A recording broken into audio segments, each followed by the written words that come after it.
Welcome to this special edition of the Paddock Pass podcast. Why is it special? Well, we're actually three of us together right after the Red Bull Grand Prix of the Americas in Austin, Texas. And we're getting ever so slightly sweaty here in David and Neil's kitchen of their Airbnb that they've hired to cover the race weekend.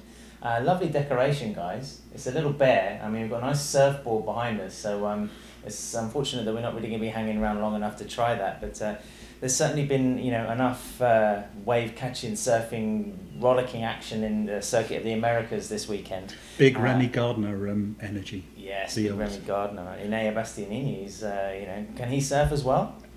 I'm pretty sure he could do pretty much anything at the moment. He surfed those Austin bumps beautifully today. Oh gosh. Before to continue this let's surfing theme. Let's hold that moment now. The podcast, of course, is brought to you by Fly Racing. Thanks a lot, guys, as well as Rental Street. Rental Street clip-ons, premium race spec stuff, clip-ons developed by some of the world's fastest racers. Rental Street are actually present in World Superbike.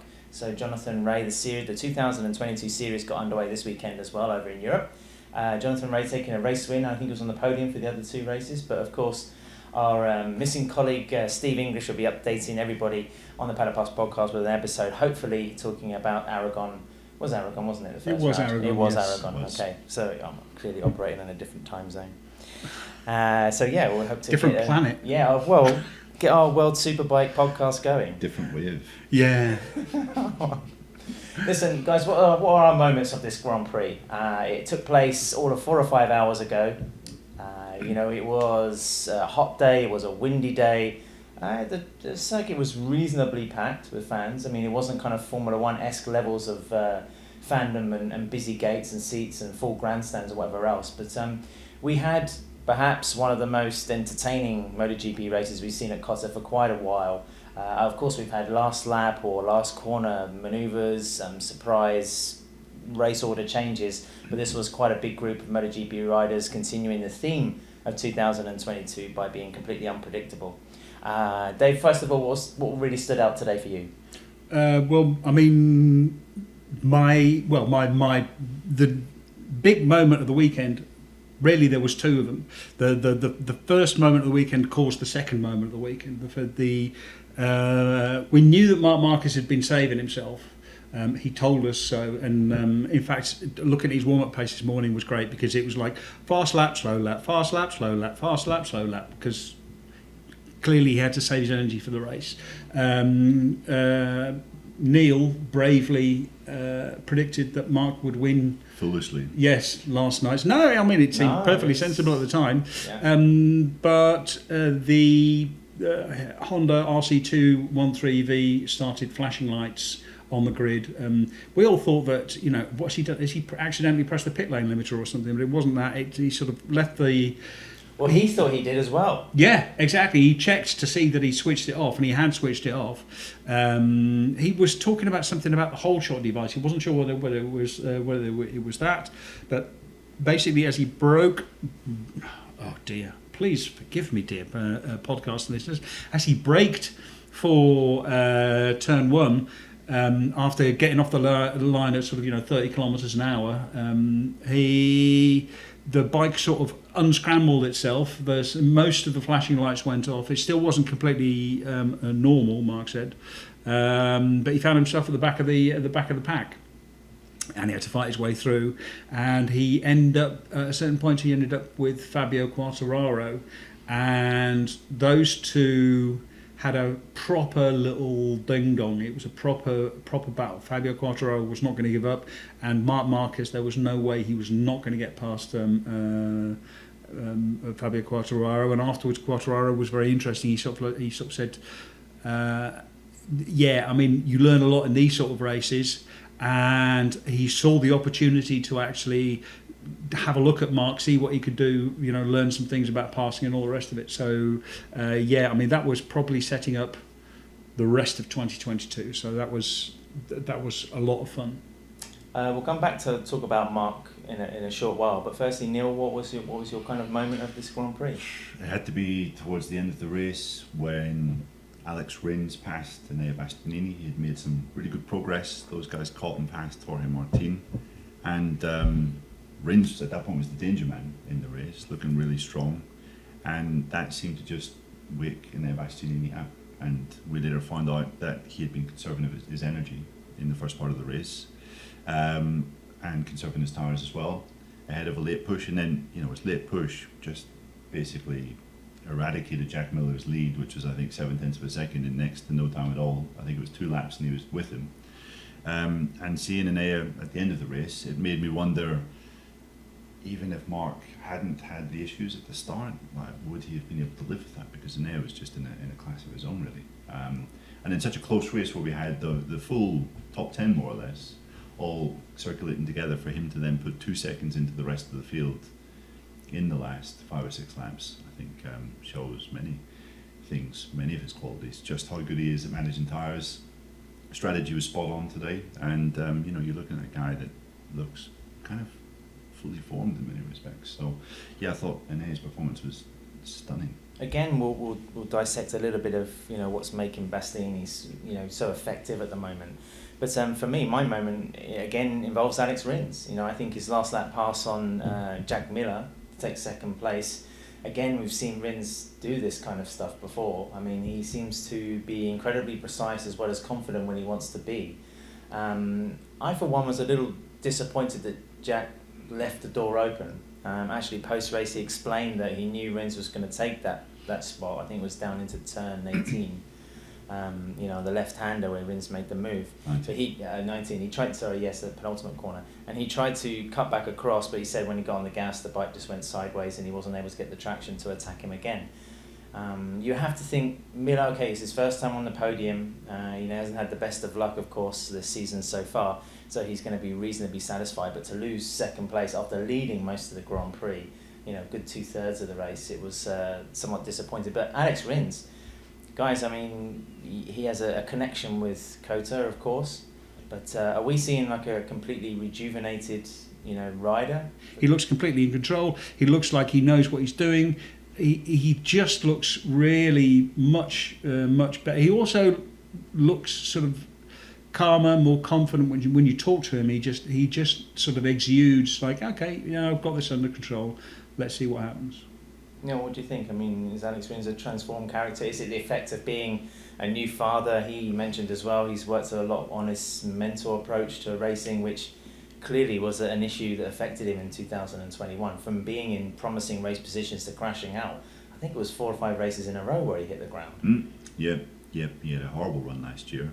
I think the MotoGP Unlimited series shone a light on the thin ice, I guess you could say, Rins was on in that garage, like the sort of the anger that his crew had at him during that really sticky spell. There was just it was anger, it was sheer frustration, because they knew that he was throwing away great opportunities.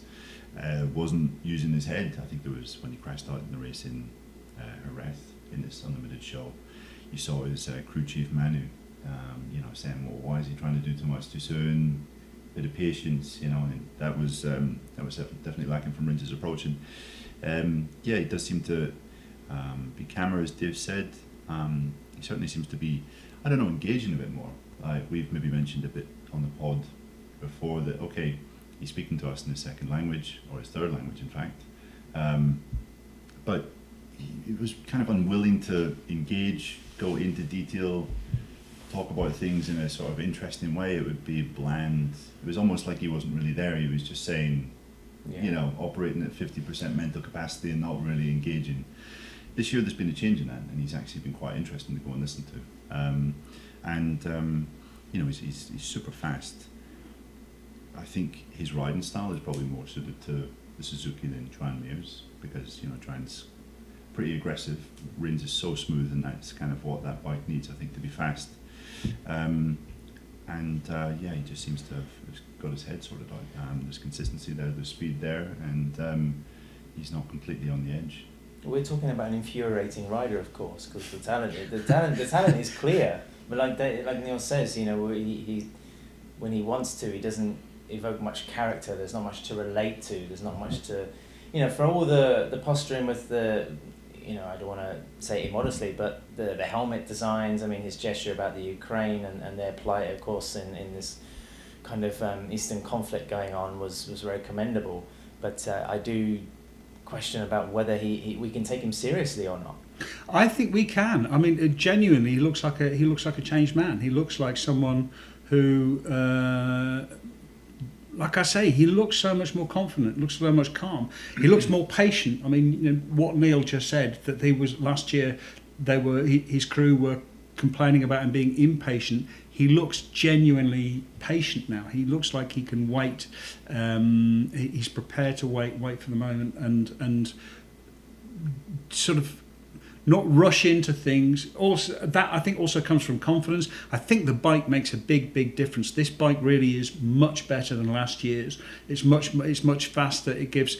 I think it was. I can't remember when I asked him. I sort of, you know, what's the difference between last year? You know, I said, you know, you look more relaxed. What is it? And he says, I can breathe on the straights. So it is that confidence, knowing that you're just not going to have like a million Ducatis blasting by you all the time. By the way, I thought it was interesting that there were a lot of Ducatis going past people again. Other tracks you've really seen that the Ducatis have had to dial down the horsepower to save the fuel. Didn't seem to be so much the case here. Yeah, Rins in the press conference was talking about how the Suzuki's strengths, the chassis, of course, you know, maybe for Cotta. Because if you look at the Suzukis, there was an interesting study where Joan Mir said to us in the debrief after the race that he didn't feel that the circuit of the Americas was a very motorcycle-friendly track. He admitted he was comfortable there but didn't like it. Whereas Rins, there seems to be the opposite. He says, you know, the real strength when it comes to the GSXR is in the hard braking, the way the bike can be moved, the agility, of course, and, you know, where he's struggling is maybe on acceleration. But, you know, he just didn't really have many weak points, it seemed, today. And I think if we go to Portimao, where he's been quick in the last couple of years, and then to Jerez, where he was looking so promising until he crashed and had that shoulder injury in 2020 during the test. And then, you know, he struggled for the next 2 to 3 months, I think, with that shoulder problem. Yeah, I think we have to reevaluate Rins. I think you have to look at both Suzukis and say they've had a very solid start to the year in weird circumstances, odd races and rounds, things kind of in some ways out of control, and they've scored top 6, or I think in Rins' case top 7 finishes in every race. You know, I mean, Joan Mir, we were talking about this in the car, that was Joan Mir 6644. I mean, you know, this is supposed to be a topsy-turvy championship with a season where nobody is capable of doing the same thing in a row, and like Joan Mir is almost impossible to not do the same thing. You know, it might also. Well, he was quite chipper in the debrief. He said, like, mission accomplished. I've come away from these 4 very diverse and challenging rounds before Europe, and you know, with decent points. And Mir, I think, I spoke to his crew chief after the race. He said this is Joan's worst track on the calendar. So to come away with 4th. I think he was 3 seconds off Bastianini at the flag. I mean, that's job done, you have to say. But just the thing about Rins, he was great consistently into turn 11, and you just saw his brilliance through that first sector. On the brakes. On the brakes, but basically that was a consequence of how strong he was through those curves, coming out of turn 2 and then right the way through to turn 10. And then he was just constantly getting in there, and even if he was being drafted by, he still had an answer for a couple of guys, either in turn 12 by keeping the tight line, or turn 19 like he did on the final lap with Miller. So yeah, it was a really sound performance from Rins, and yeah, love his work so far this year. Changed man. Loving your work, Alex. Loving your work. Big fan. Absolutely loving it. Talking of riders reinventing themselves, you know, we've seen, you know, Enea Bastianini, you know, I mean, arguably he has to assert his status, you know, in MotoGP. And, you know, a second win, he's won 50% of the races this year. Do we have to start taking him as a creditable title threat, where at the beginning of the season, you know, I mean, Steve, I'm sure, would have loved to have looked at the odds of Bastianini being 2022 MotoGP World Champion. Yeah, was someone messaged me on Twitter, or, you know, replied to me on Twitter saying that they showed me their betting their betting profit, and they had made a nice tidy little sum off of a tenner on Bastianini to win. So someone owes me a beer, because I predicted he'd win last night, because, yeah, I mean, his pace was superb. I think that there's a few things. First of all, Bastianini is a really good rider. We saw that last year. You know, he had a very strong, especially the second half of last year in his rookie season on a GP19. The GP19 was fine, but not a great bike. Especially not since the other bikes would been developed a lot better. I think the GP21 is a better bike, but Enea Bastianini, he's grown a lot. And I think genuinely, I mean, the advantage is the GP21 is they have hard drives full of data for the thing, so they know exactly what the bike will do. They were here in October around the track, so they know exactly how the bike is going to behave around the track. So there's a certain amount of setup work which they don't need to do. But I also, in the press conference, I asked Jack Miller, listen, was Bastianini around here? Is that because the GP21 is better around there? And he said, no, that was all Bastianini. That was all, you know, he is so good. It was a great answer. Yeah, it was a really good answer. You know, it's his throttle control. He's really good on the throttle. It helps that he is sort of smaller, lighter. It means he can sort of, you know, brake and accelerate. He has a little bit of an advantage in brake and acceleration. But generally, it's just his throttle control. He manages the tyre better. He doesn't slide the bar. He doesn't slide the tyre. He slides the tyre exactly enough. Whereas Jack Miller is more of a whack it open and get the thing sideways and get it around a corner. Yeah, because he was saying that it's really difficult to kind of understand what he's doing exactly, because he doesn't necessarily move his body much on the bike. You see his head moving, but it's almost like his hips are always in place, and it's some kind of movement that he's doing from his core. He's not being super aggressive with his arms, and then, as you just said there, Dave, he is not using the throttle to turn like Miller does, and we all know that maybe eats up a bit more of the tyre than usual. So it's quite a peculiar riding style. The other thing is, because he is quite small, a long time ago I interviewed Mike Leitner about why they had hired Mika Kallio as a test rider, and Leitner told me for KTM, and Leitner told me, well, you know, I've worked with Danny Pedrosa for so long, and what I understood from Danny was, because he was so small, he couldn't use his body as a lever. He couldn't use his body to force to force the issue. He couldn't use his body to sort of, you know, force the bike around corners. He had to do it all on subtlety, on nuance, on behaviour, on that sort of thing. So to me, that I think is one of the things which also, I mean, this was why Leitner hired Mika Kallio, also another short rider who had to do more with his feeling, with his sensitivity. Bastianini, again, can't do it with his body. He doesn't have the long gangly limbs of, a Fabio Quartararo or a Valentino Rossi, or even Marc Marquez. Marc Marquez is the ideal size, not too tall, but, you know, large enough and strong enough to be able to, you know, use his body to move the bike. Enea Bastianini has to use the bike to move the bike, and that's what I think he's so good at, and that's what makes him so sensitive. Is he using the front end in the similar way that Quartararo was last year to such tremendous effect with the Yamaha? Yeah, but I don't think it's so much the front end. I think it's just so much better with the rear end, because, you know, tyre management, MotoGP is about ending up at the end of the race with your tyres intact. And we saw Fabio, was it fastest lap, either last but one or one or two? Yeah, Enea were setting the fastest lap, new lap record, pretty much at the end of the race. That just very, very impressive. It means you understand the tyres, that you've got the absolute maximum out of the tyres, because you still have plenty left, and they open a big back. And the thing also, that this was apparent from his days in Moto3, he would always come on strong at the end of a race in Moto3, the same in Moto2. Usually the difference there, and last year MotoGP his qualifying was fairly miserable. He couldn't qualify that well, and I think that's one of the big things that he used through the winter to work on. And you've seen that this season. Okay, he was on the second row here, but that's pretty decent. He was on the front row in Qatar. he seems to have made a step forward in that department as well, which is so crucial now. So it's a case of maybe a rider progressing well, progressing quickly, and the GP21. I mean, those two factors have really come together.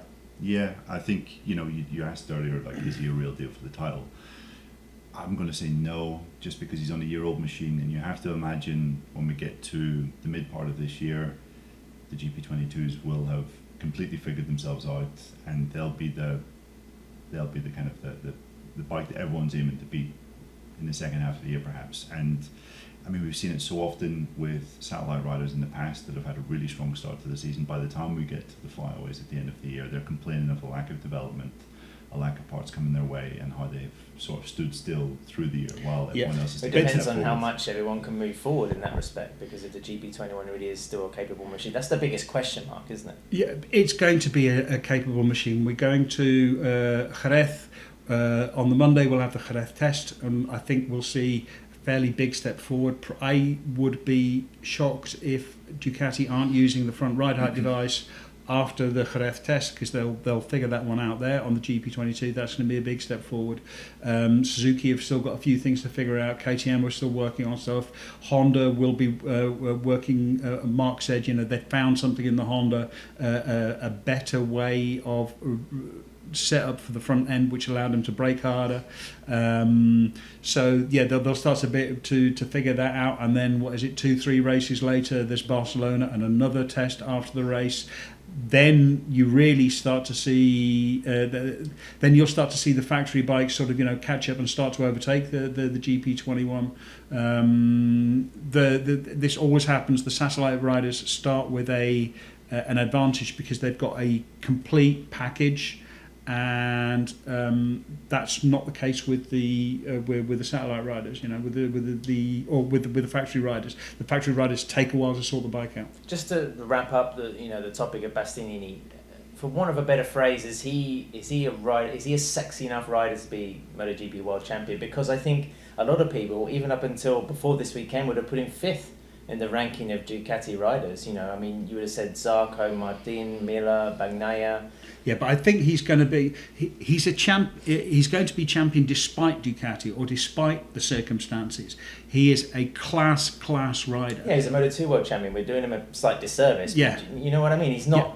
We wouldn't call him star billing in MotoGP, would you? Yeah, no. I mean, he might not be star billing, but he's just good enough. He is simply possibly better than the rest. I mean, like Jorge Martin's got that star quality.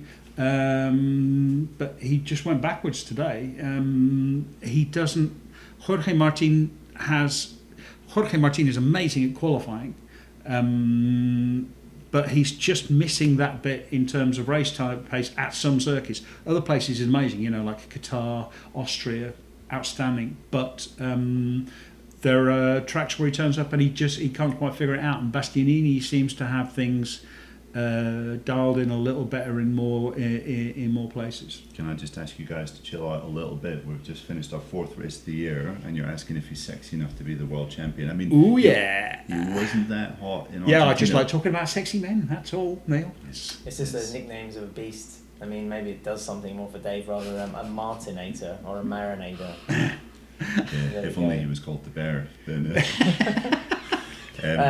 on that note, we'll take a quick ad break. When we come back, we'll talk about some other beastly things, namely the feat that Marc Marquez managed today.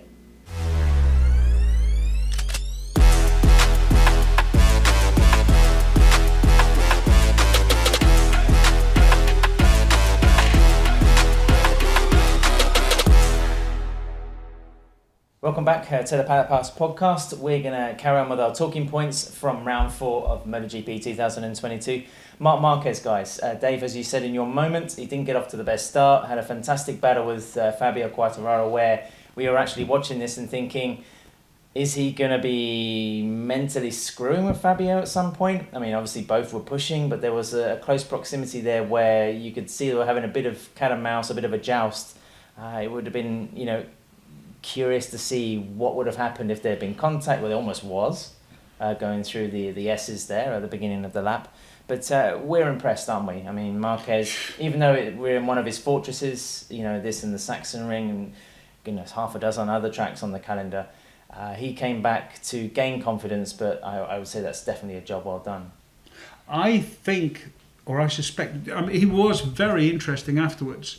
What he was saying about, like he did come here to gain confidence, and I sort of think that the incident on the grid forced him into it. Like, he had to make a conscious decision because he wasn't feeling that confident. He was sort of working his way into it.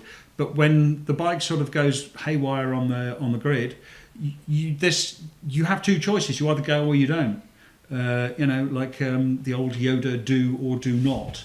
So he did, and he just sort of threw himself into it and actually gained an awful lot of confidence just from having to push that hard, not having the luxury of thinking, shall I or shan't I? Should I risk this? Should I risk that? He just risked everything. He was the old Marc. It was also very interesting that he said at the end, after the race, like, I spoke to the doctors. It was important this weekend not to crash, and he didn't crash this weekend. I think he is much more wary of crashing now. I suspect he's going to go from being the rider who crashes most to the rider who crashes, I don't know if at least, but a lot less. He's going to be a lot more circumspect in that respect. But yeah, he looked like the Marc of old. So, the passes he were making were just, I mean, they were cheeky, clean-ish. That's right, and really hard. And that was what made the battle between Quartararo and Marquez so great. There was no love lost. They were absolutely giving it everything to get past. They did not want to finish behind each other. And in the end, Quartararo had to give up, but not because he lost the fight, the spirit, but simply because he didn't have the speed of the Honda. So yeah, this I think was a really, really good battle. It was also just I think it was an important moment for Marc to regain his confidence, and I think he's back to the old Marc from now on. When we sat down for the rider debrief, I said to him, "You don't like an easy life, do you?" And he said, "Yeah, who wants an easy life?" And laughed away. But it's, Jack Miller was gracious enough in the press conference to admit that, we saw a better race than usual throughout the field, or to a deeper extent in Cotta, and he said, part of that was down to Marc because, we've seen him disappear practically in so many editions at this race of this Grand Prix at this particular venue. But Neil, for you, from what you saw of Marc today, it's all systems go, isn't it? When we get to Portimao and Jerez especially, perhaps, he's going to be wanting to perhaps bury a demon there, particularly because, last year he also had a pretty fast crash coming out of dry sacks. Yep, he did. Yep, exactly. I don't think the start made any difference to his approach today. If Marc was starting from, where was he, 9th on the grid? Yeah. He was going for the win, like from there. Yeah, but he could have taken his time. He could have. He would have. There would have been a few moments where he would have had to. He would have had time to think about. Do I do it now or do I wait for a couple of corners? Whereas if you're 24th, you can't afford to wait for a couple of corners because if you wait for a couple of corners, then the guys at the front have already have pulled out another half a second ahead of you because if you've you're got still 5 Ducatis in front of you and the first one is getting ahead of the rest, then I think you're just inclined to go like hell and try and attempt everything you can to get by the guys in front. He said he was going to attack as soon as possible. Yeah. Yeah, he said he was going to. He said he was going to, but saying you're going to attack and actually being forced to attack. Like I say, I think the decision was taken out of his hands. He probably would have done the same thing. It's Marc Marquez. It is Marc Marquez, yeah, but it was Marc Marquez without without that kind of confidence. So I think this was taken out of his hands. He was forced into being Marc Marquez, and he was Marc Marquez. Yes, I think we're arguing over very, very minor details here. That's right. But yes, at the same precise time, number of angels which can dance on the head of a pin. Yes, but it was a sterling ride. I think I looked at the end of the first lap. He was just over. He was just over 4 seconds off the leader. He finished the race, I think, just 6 seconds off Bastianini, and he had to pass, I don't know how many riders, 15 or so, to get there in the meantime. So to lose a second and a half in that time, you know, it is quite remarkable considering the ground he made up on track. It's quite interesting watching the expressions of Alberto Puig. I'm sure sometimes he doesn't know whether to smile or cry because, you know, Honda's fates just seem to swing so wildly every week. I mean, it must be very confusing working in the HRC camp at the moment. I mean, Paul Espargaro, I can't even remember where he finished, but, you know, couldn't talk to us afterwards because he's still unwell from the bout of food poisoning or a stomach upset he had. Alex Marquez, of course, had a miserable weekend. He's 3 having crashes. a miserable time. Just an awful season for Marquez. Yeah. And Nakagami, not really anywhere. Yeah, Kota were back to just the old Honda, and that kind of optimism that they had pre-season is but a distant memory. You know, Paul Espargaro talking about possibly fighting for the championship. I mean, it's been 3 lousy races for Paul. And you know, once again, we're seeing that Mark is their flag bearer. They're going to have to pin their hopes on him once again. And with some riders and teams talking almost in desperation of getting back to Europe and kind of launching a second phase of the championship, whereas for others it's obviously been very profitable being, you know, from Qatar to Indonesia to Argentina and to the Americas. I'm not too sure where this thread of the championship is going to extend. I think we said it at the top of the show. You know, 10 different riders from 12 possible podium places. Yeah, but I mean, last race it had been 9 out of 9, and now it's only 10 out of 12. And we've had our first repeat winner. We've had, you know, Alex Rins on the podium again for the second time. If you like, the names at the front were recognisable. They were the names that we were sort of expecting. You know, Fabio Quartararo was there, Marc Marquez was there, Pecco Bagnaia was there until he sort of went backwards a little bit. Jorge Martin went backwards a little bit, but was still there. Shall we say the top 8 to 10 were exactly the names that we were expecting to see. So yeah, this was very much. This seemed much more like. The season had a shape again.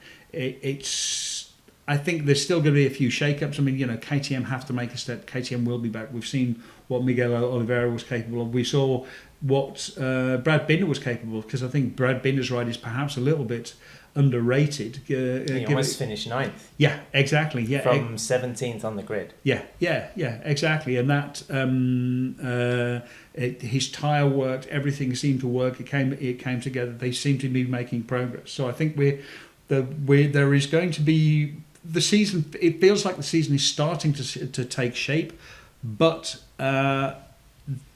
It's still there for a while. The fluctuation of roles, like I was saying earlier, Bastianini, is he serious? Rins, is he serious? You know, we thought Pecco Bagnaia was going to be one of the favourites for the championship, and he's finally starting to get some points, but hasn't had the explosive impact as he finished last season. What about the Aprilias? I mean, we saw Aleix Espargaro come into the Grand Prix as the World Championship leader, really take your surfing analogy, or, you know, Van Daniel sitting here in some shorts as well. You're really getting into it. You know, he was on the crest of a wave, wasn't he? I mean, the Grand Prix winner, right on the top of it. You know, we've rarely seen Aprilia looking so buoyant, as well as, you know, the Catalan himself. And it didn't quite work out, and people were even asking him, what's the status of your contract with Aprilia? Has any talks happened in you know, the few days since you've given them a milestone achievement and for 2023? And that didn't really, there wasn't such a positive reaction to that. And, you know, the black bikes, after looking so quick initially at Cotta, really didn't figure in the running, did they? Yeah, I mean, I think Aleix's performance was probably as laboured as that analogy that you just made there. Riding the crest of a wave. I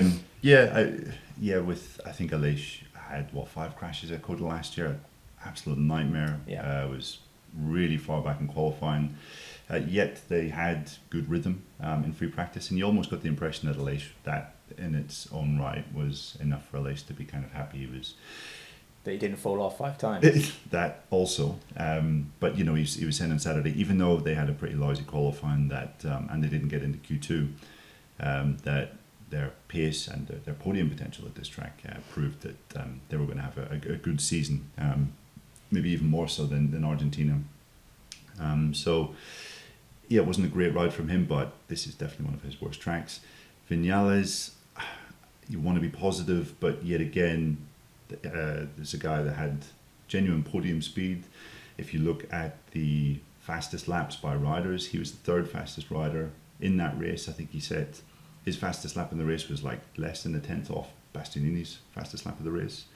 And similar story really to Maverick.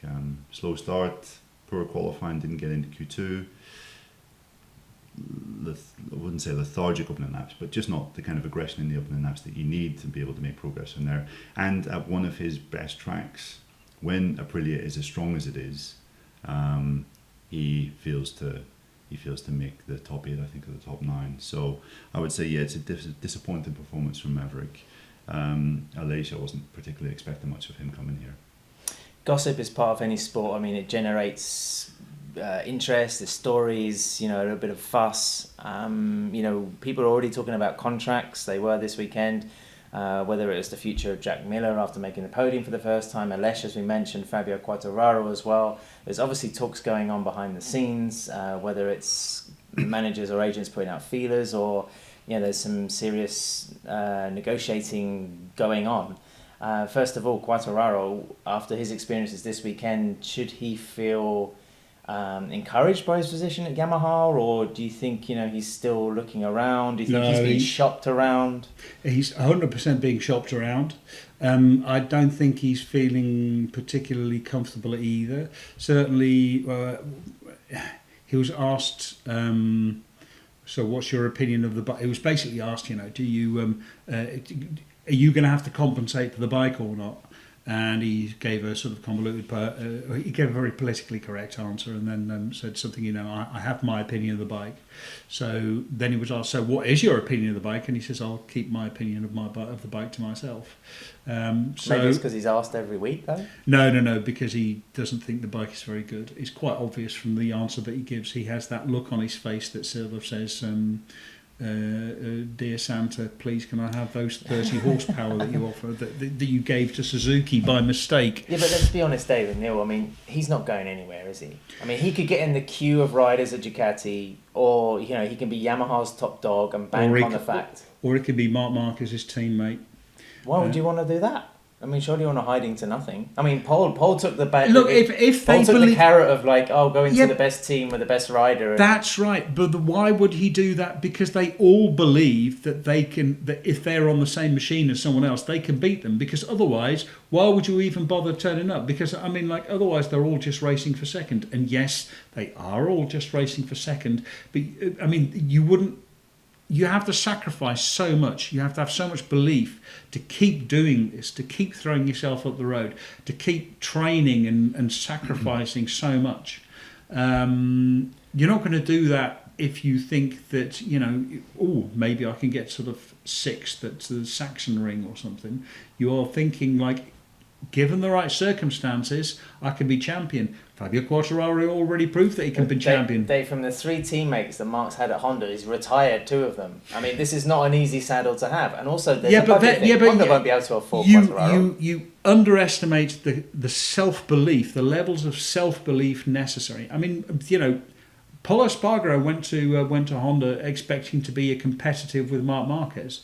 Polo Espargaro is a very fine rider, but he's not competitive with Marc Marquez. Then again, who is competitive with Marc Marquez? But Fabio Quartararo believes that he can beat Marc Marquez, and especially if they're on the same machine, then it's just his talent versus Marc's talent. And yes, Marc is very, very special, but Fabio thinks that he's pretty special too. And to be honest, he is pretty special. Remember in 2015, they changed the rules so he could join the Moto3 early, and he was welcomed as the new Marc Marquez and all the rest of it. So, yeah, of course he believes it. Yeah, he retired Lorenzo and he retired Pedrosa, but they were at the end of their careers. Also, Lorenzo did sort of manage to hurt himself really badly in the last couple of years of his career. It's a new Honda. Polo Espargaro there is a fine rider, as Dave says, but he's not a MotoGP world champion. And Fabio said on Saturday, someone asked him about the trouble of adapting to a bike, because he does have quite a particular riding style. And he said, the thought of adapting to a new bike is not an issue. I'm not thinking about, I have to choose a bike that is in line with my riding style, because he is absolutely sure that he could adapt. And that for me was a sign that he's very seriously considering other avenues. As Dave mentioned, he's pretty nonplussed about the situation. And, I think, I have to say, I thought he rode really well. today. Yeah, he got beaten by Marquez in the closing laps, but he got beaten up by Marquez at Cota. Even when Marquez was a bit physically destroyed in those closing laps, but he wrung the absolute maximum out of that package. And when you see someone like Franco Morbidelli and Andrea Dovizioso fighting for 15th at the flag, I mean, it shows you that, you know, Fabio's head didn't go down. I think he's basically sparing Yamaha's blushes. Well, Yamaha obviously need him more than he needs the Yamaha. Yeah, 100%. But I just think his options at the moment are quite limited, aren't they? Well, they're only limited to, say, Repsol, Honda. Ducati. I mean, Ducati tried to hire him. You know, they already tried to hire him, and that was one of the reasons that he got moved into the factory team so quickly. Ducati have an embarrassment of riches at the moment, but if they are being offered the 2021 world champion and a rider who is clearly at an exceptionally high level, they're not going to turn him down. They're not going to say, you know what, no, we're all right. They will have a look at Bagnaia and see how Bagnaia. I mean, would they sacrifice Bagnaia for Quartararo? Quartararo beat Bagnaia last year. But Bagnaia's already said that. It's a 2-year deal. Yeah, all right, yeah, fair enough. But Miller. Yeah. Jorge Martin. We're all talking about Jorge Martin going straight to the factory team. Does he go straight to the factory team? I mean, you know, would you choose Quartararo over Martin? Suzuki maybe even. You know, that Suzuki has got more horsepower. Joan Mir has been sort of reasonably unhappy. Alex Rins is obviously on a prove it contract. So yeah, I think there's lots and lots of. I think that Fabio has a lot of options, and I think it's clear what's happened to the Yamaha. Yamaha won the championship last year, so they were more conservative with their development because, you know, the bike was good enough to win last year, but they forgot that everyone is coming off 2 years of not being able to update the engines, and so there's been a lot of development suddenly there's been a big jump from 21 to 22. It's funny how things turn around so quickly because Joan Mir, 5-6 months ago, was saying things have to improve, things have to change. Yeah. Suzuki's clearly competitive now. They'll probably have more suitors than they had previously. Fabio was saying the same thing, to be fair, at Valencia last year and at the Jerez test, and I think that is... But he was just off the back of a championship, so it's hard to justify that kind of complaint. I mean, it was more of a warning rather than a demand, wasn't it? Exactly, but I still think, you know, he had been banging this drum from the middle part of last year, and been making Yamaha engineers aware that this was a real issue. So I think that's doubly insulting that they didn't heed his warning. Do you think the biggest thing we'll see is what factory is going to invest into the next star of tomorrow, to pick a cliche? I mean, who's going to be sniffing around the Fernandez or the Bezzecchi? I mean, who's going to invest? Maybe it will be Suzuki, maybe it will be a Repsol, Honda, perhaps KTM, I don't know. Maybe within the satellite teams we'll see more movement than we do at the peak end of the factory teams. Yeah, I mean, you know, we've been talking about Fermin Aldeguer, who had a fantastic weekend. Apart from the Moto2 race, but I mean, up until the race, he was looking really, really good. I thought Pedro Acosta was actually, until he crashed out again. He was looking much more solid, much more stable, much more mature. Tony Arbolino, of course. Yeah, Tony Arbolino. Fantastic ride by Arbolino. So there's a lot of choice. I don't think we're going to see any. I think we're going to see lots and lots of rumours for the next 2 months. I don't think we're going to see anyone signed before. Certainly not before Mugello. Catalonia at the earliest. It might be, if they're sensible, and the thing is there's going to be enough choice, also because the factories don't necessarily have to move on. You know, the riders the factories have are good enough. So it's more about, you know, riders looking for something more. So that gives you sort of much more time to assess. It gives the factories much more time to assess their choices. I think it could be the summer break, you know, that we come back after Finland at Silverstone, and there's 27 riders in the press conference because they've all got to announce their new contracts. Quickly on Moto2 and Moto3, the Moto2 race was particularly bonkers, wasn't it? I mean, it was opening the race schedule. We saw, like, Dave mentioned, a couple of crashes. Tony Arbolino. A couple? Yeah. How many? 6, 7? No, more. There was like 17 finishes from 29 starters, so 12.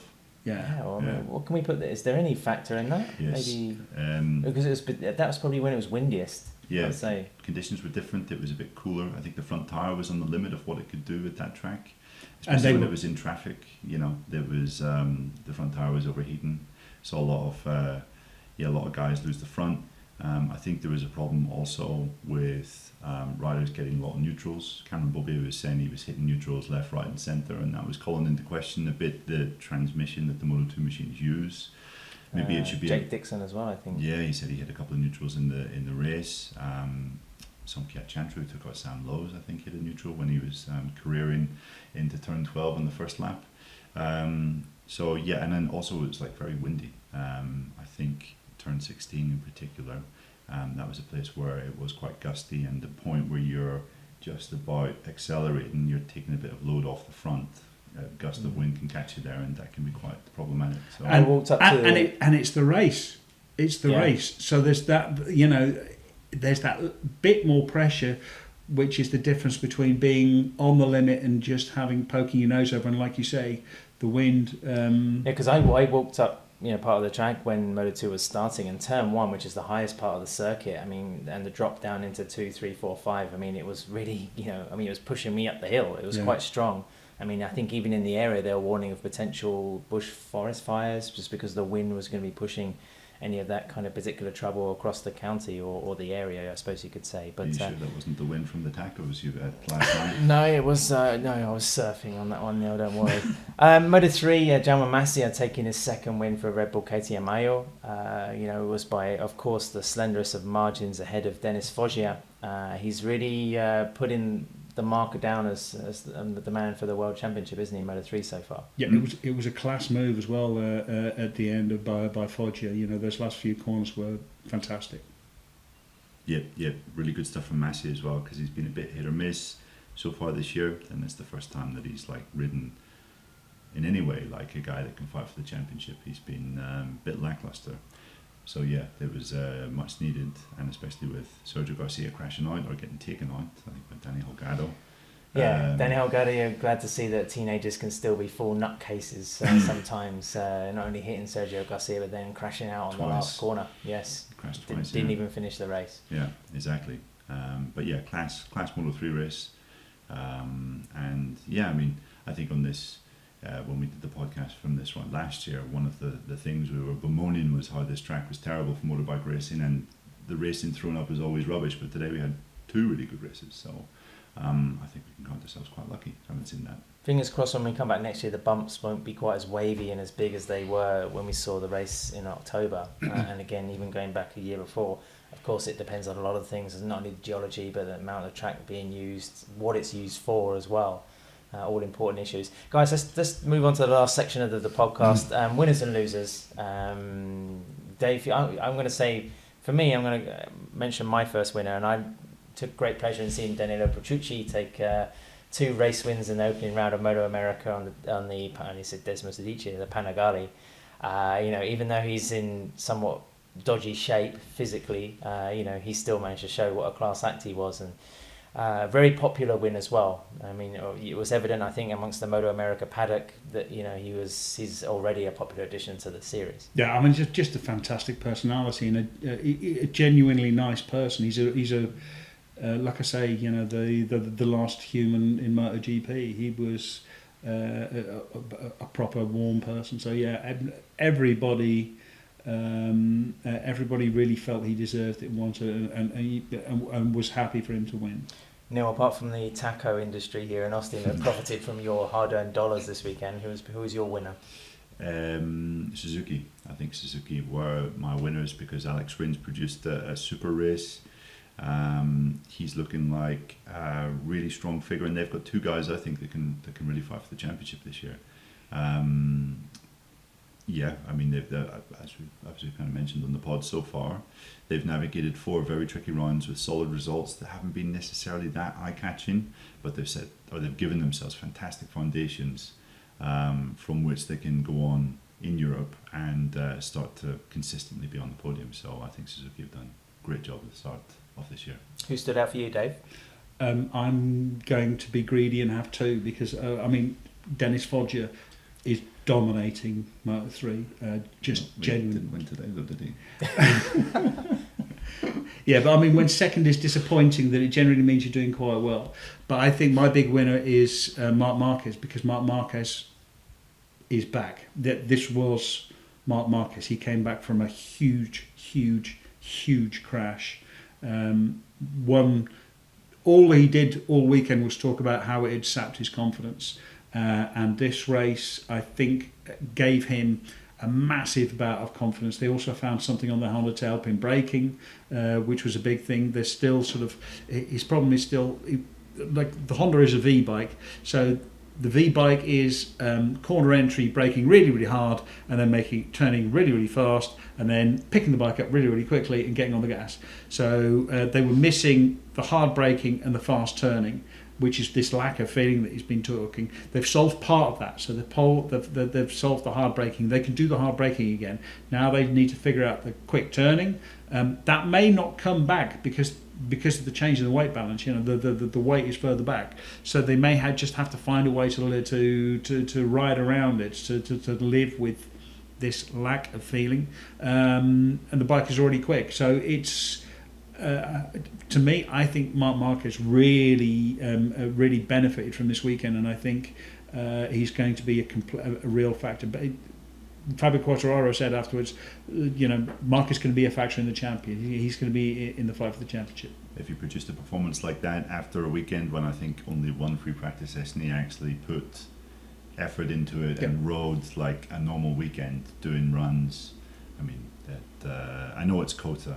I know it's the Circuit of the Americas, but yeah, any doubts that were sort of lingering as to whether he would be sharp or fully into it were dispelled today. So I just, when he falls off again, you just cross your fingers. He's not going to have any. Right. Yeah, but he is at some point. He's going. I mean, this is. I think we've said this before. His career. He's not going to retire like Valentino did at 42. He is going to be forced to retire like Mick Doohan because he's hurt himself one too many times. But he seems to be taking efforts to mitigate the chance that he does hurt himself. And so, he's going to fall off. It's not going to end well at some point. But the way that he's riding at the moment, the way that he's approaching it, the fact that he got through this entire weekend without crashing, that to me says he's changing his approach a little bit, taking a little bit less risk, unless he has to. He's leaving the risk for the race. Which is when it's worth it because because the reward is so much higher. He's not going to be risking in practice so much. Neil, which rider, person, or team or thing will be rushing to the airport to get away from Austin? Yamaha. I think it was a tough day again. You can't pick them every week. Their blessings were saved once again by Fabio. Each race that is passing by, they're realising that they're going to have to shell out more money to keep him there, and as we just discussed, I think it's a possibility that he won't be there next year, and if he isn't there next year, then Yamaha are screwed. I mean, they're in deep trouble because he's been the guy that has been propping them up for the past year and a half. So I think they have reason to be genuinely concerned. Dave? I think it has to be Alex Marquez because he crashed out again. He's having a shocking season.